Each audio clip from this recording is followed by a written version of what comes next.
Pemirsa, selamat datang dalam Warta Berita PTS tanggal 27 Maret. Presiden Donald Trump tanggal 26 kemarin mengumumkan penangguhan serangan terhadap fasilitas energi Iran selama 10 hari untuk mendukung tercapainya kesepakatan perdamaian. Negosiasi gencatan senjata antara Amerika dan Iran masih tengah berlangsung saat ini. Iran pun membuka akses bagi 10 tanker minyak untuk melintasi Selat Hormuz. Presiden Donald Trump mengumumkan bahwa rencana menghancurkan fasilitas energi Iran ditunda selama 10 hari hingga 6 April pukul 8 malam waktu Amerika bagian timur. Trump menyatakan penundaan ini dilakukan demi tercapainya kesepakatan. Namun Kementerian Luar Negeri Iran membantah klaim AS sebelumnya bahwa AS telah melakukan kontak dengan Iran dan menyindir bahwa Trump mundur karena takut aksi balasan. Iran mengizinkan 10 kapal tanker melintasi Selat Hormuz. Menurut Trump, ini adalah upaya Iran untuk menunjukkan itikat baik di tengah negosiasi yang sedang berlangsung saat ini.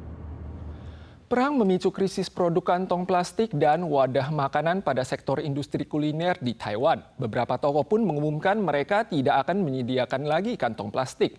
Toko bunga juga mengurangi penggunaan kemasan plastik. Otoritas menyatakan pelaku usaha yang sengaja menimbun barang atau mendongkrak harga barang akan dijerat Undang-Undang Perdagangan Adil.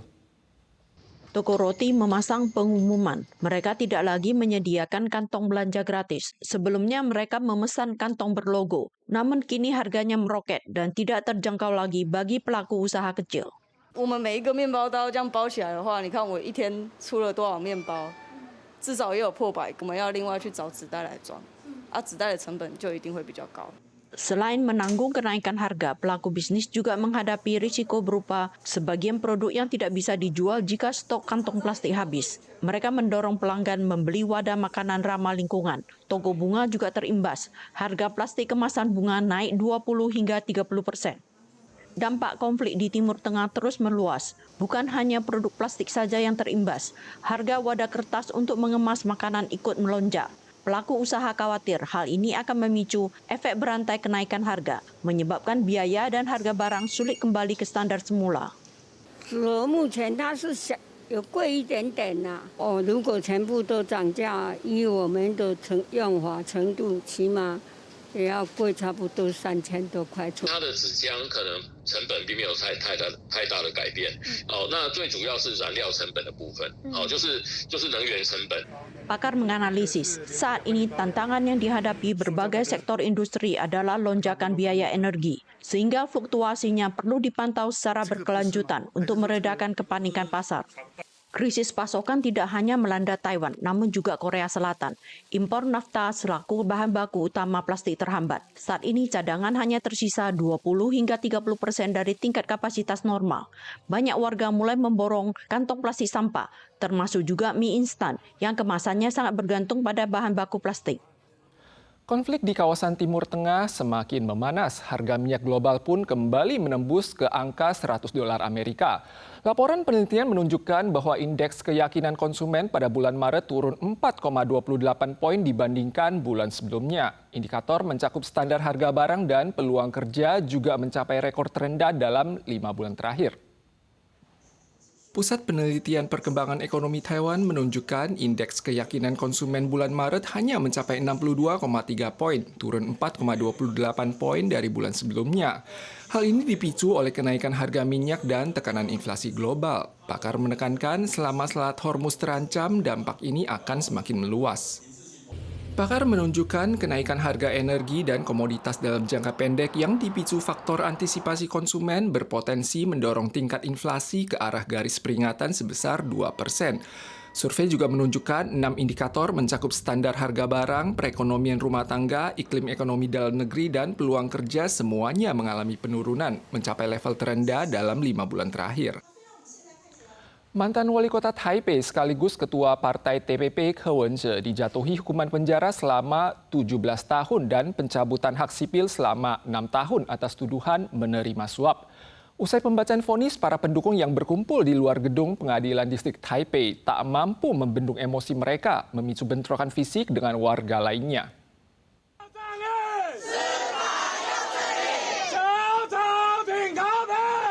mendengar mantan ketua partai TPP, Ke Wen-je, dijatuhi hukuman 17 tahun penjara dan dicabut hak sipilnya selama 6 tahun. Anggota partai dan pendukung yang berkumpul di luar Pengadilan Tinggi Taipei tidak bisa menahan emosi. Ketegangan sempat memanas hingga terjadi bentrokan fisik dengan warga lain. Aparat kepolisian Taipei memasang barikade dan mengerahkan 100 petugas untuk mengamankan lokasi. Lewat konferensi pers, Ke Wen-je mengecam pemerintah memperalat sistem yudisial untuk menekan partai oposisi. Ditekankan bahwa ia tidak korupsi atau mencari keuntungan pribadi. Saat dimintai keterangan terkait aksi Tiongkok yang menyusup ke dalam partai TPP, Ke Wen-je memukul meja dan menyatakan komplotan sekongkol Tiongkok sebenarnya adalah partai DPP. 到现在为止，抓到的共谍是陆配比较多，还是民进党的党工比较多？民进党才是。 Sementara itu, KMT selaku partai oposisi lainnya memberikan dukungannya dari jarak jauh. 民众期待的是司法要本于事实，厘清真相，要务重也要勿枉，不要让民众有双重标准以及政治追杀的感觉。 DPP mengimbau agar pihak terkait menghormati sistem yudisial dan ikhlas menghadapi hukuman.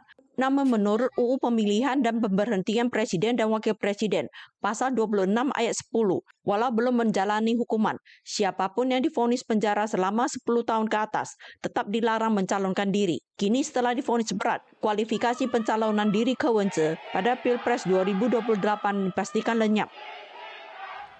Dalam rangka menekan frekuensi penggunaan ponsel dan medsos di kalangan pengguna yang belum beranjak dewasa, pemerintah Indonesia mengumumkan larangan penggunaan medsos bagi anak dan remaja di bawah usia 16 tahun.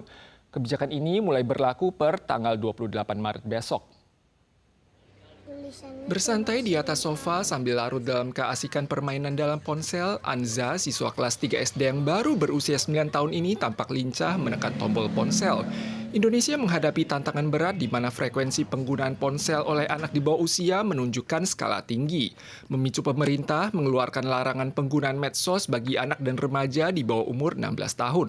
Peraturan ini berlaku per tanggal 28 Maret besok. Game-game yang populer dikit.